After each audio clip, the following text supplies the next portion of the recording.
All right, gather around, folks.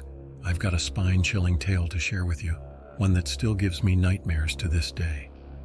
It happened a few years back, in the basement of my childhood home, a place that held more horrors than I ever could have imagined. It all started innocently enough.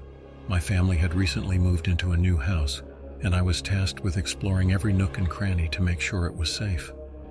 The basement was the last frontier, the final frontier, so to speak, and I approached it with a mixture of excitement and trepidation. As I descended the creaky staircase into the darkness below, I could feel the temperature drop and the air grow thick with a sense of foreboding. The basement was dimly lit, the only source of light coming from a single bare bulb dangling from the ceiling. I made my way through the maze of boxes and old furniture, my footsteps echoing off the concrete walls. But as I reached the far corner of the basement, something caught my eye. A small wooden door hidden behind a stack of old crates. Curiosity getting the better of me, I pushed aside the crates and opened the door, revealing a narrow passageway that seemed to stretch on into infinity. I hesitated for a moment, unsure if I should venture further into the unknown, but something compelled me to press on. As I crept deeper into the darkness, the air grew colder, and I could feel the hairs on the back of my neck stand on end. It was like I had stepped into another world, a world filled with unspeakable horrors and unimaginable terrors. And then, just when I thought things couldn't get any stranger, I heard it, a faint whispering coming from somewhere up ahead. It was a low, guttural sound that sent shivers down my spine, and I knew instinctively that I wasn't alone in the darkness. I tried to turn back, to flee from whatever malevolent force lurked in the shadows, but it was too late. The whispering grew louder, more insistent, until it was all I could hear echoing off the walls of the narrow passageway. I stumbled forward, my heart pounding in my chest, until I reached a small circular chamber at the end of the corridor. And there, huddled in the corner like a frightened animal, was a figure cloaked in darkness. I tried to speak, to ask who they were and what they were doing down here in the depths of the basement. But before I could utter a word, the figure lunged at me with inhuman speed, their hands closing around my throat with a vice-like grip. I struggled against their grasp, fighting for every breath as darkness closed in around me. It was like I was being dragged down into the depths of hell itself, the whispers growing louder and more menacing with each passing second. And then, just when I thought all hope was lost, the figure released their grip and disappeared into the darkness, leaving me gasping for air on the cold, hard ground. I stumbled out of the basement and fled from the house as fast as my legs could carry me, vowing never to return to that accursed place again.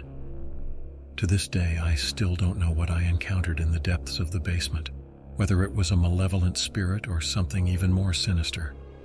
All I know is that I'll never forget the terror that gripped me that day, and I pray that no one else ever has to experience the horrors that lurk in the darkness below. It's a true story that happened to me when I was living in an old house with a basement that still gives me chills to this day. It all started innocently enough. I had just moved into the house, eager to make it my own and start fresh in a new neighborhood. The basement was one of the selling points for me, a spacious, albeit a bit eerie area that I planned to turn into a home gym. But from the moment I set foot in that basement, I couldn't shake the feeling that something wasn't right. It was like the air was thick with a sense of dread, and no matter how hard I tried to brush it off, it lingered like a dark cloud hanging over me. At first I chalked it up to moving jitters, the usual nerves that come with starting over in a new place. But as time went on, strange things started happening that I couldn't explain. I would hear strange noises coming from the basement late at night, shuffling footsteps, faint whispers, even the sound of something scratching against the walls. Every time I went down there to investigate, though, the noises would stop, leaving me feeling foolish and paranoid. But the worst was yet to come. One night, as I was drifting off to sleep, I heard a loud bang coming from the basement. It sounded like something heavy had fallen or been knocked over, and my heart leaped into my throat as I realized I was home alone. I grabbed a flashlight and cautiously made my way downstairs, my heart pounding in my chest with every step. The basement was shrouded in darkness, with only the faint glow of the flashlight to guide me. As I reached the bottom of the stairs, I froze in terror. There, huddled in the corner of the room, was a figure cloaked in darkness. It was crouched down low, its back to me, but I could tell from its silhouette that it was not human. I wanted to scream, to run, but I was paralyzed with fear. I could feel the creature's eyes boring into me, cold and calculating, as if it were studying me, waiting for the perfect moment to strike. And then, just as suddenly as it had appeared, the figure vanished into thin air, leaving me alone in the darkness. I stumbled back up the stairs and barricaded myself in my room, too terrified to sleep, too scared to even move. I could feel the creature's presence lurking in the shadows, just beyond the reach of my flashlight's beam.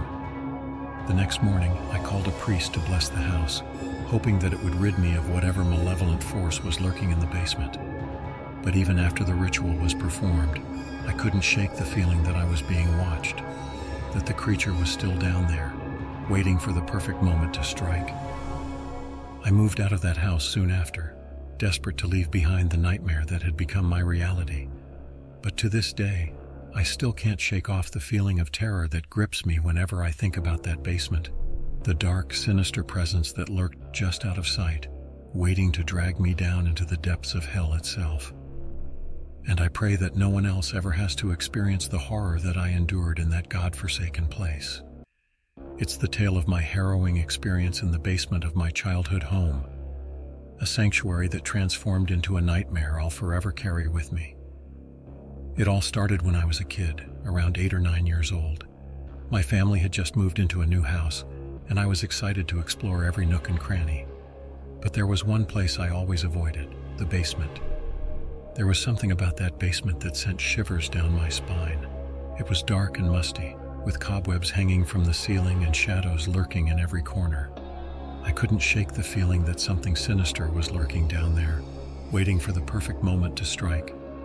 Despite my fears, I eventually mustered up the courage to venture into the basement one day when I was home alone. I told myself I was just being silly, that there was nothing to be afraid of. But as soon as I stepped foot into that dimly lit room, I knew I had made a grave mistake. The air was thick with a sense of dread, like a heavy blanket pressing down on me from all sides. I could hear strange noises coming from the darkness, whispers and shuffling footsteps that made my skin crawl. I tried to shake off the feeling of unease and explore the basement further, but the deeper I went, the stronger the sense of foreboding became. And then, just when I thought things couldn't get any worse, I saw it, a pair of glowing eyes staring back at me from the shadows. I froze in terror, unable to move, as the eyes bore into me with an intensity that sent waves of fear coursing through my veins. I wanted to scream, to run away as fast as I could, but something held me in place, rooted to the spot as the eyes drew closer and closer. And then, out of the darkness emerged a figure, tall and gaunt, with sunken eyes and a twisted smile that sent chills down my spine. It was like something out of a nightmare, a creature straight from the depths of hell itself. I tried to scream, to call for help, but no sound escaped my lips as the figure reached out a hand and beckoned me closer. I knew I should have run, should have fought back with every ounce of strength I had, but I was paralyzed with fear, unable to tear my gaze away from those piercing eyes. And then, just as suddenly as it had appeared, the figure vanished into thin air, leaving me alone in the darkness once again. I stumbled out of the basement and fled to the safety of my room, where I curled up in bed and prayed that what I had just witnessed was nothing more than a bad dream. But deep down, I knew the truth. There was something evil lurking in the depths of that basement, something that defied explanation and sent shivers down my spine every time I thought about it.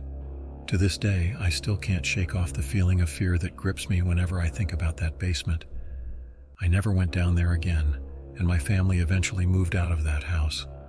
But the memory of what happened still haunts me to this day, and I pray that no one else ever has to experience the horror of encountering the basement dweller.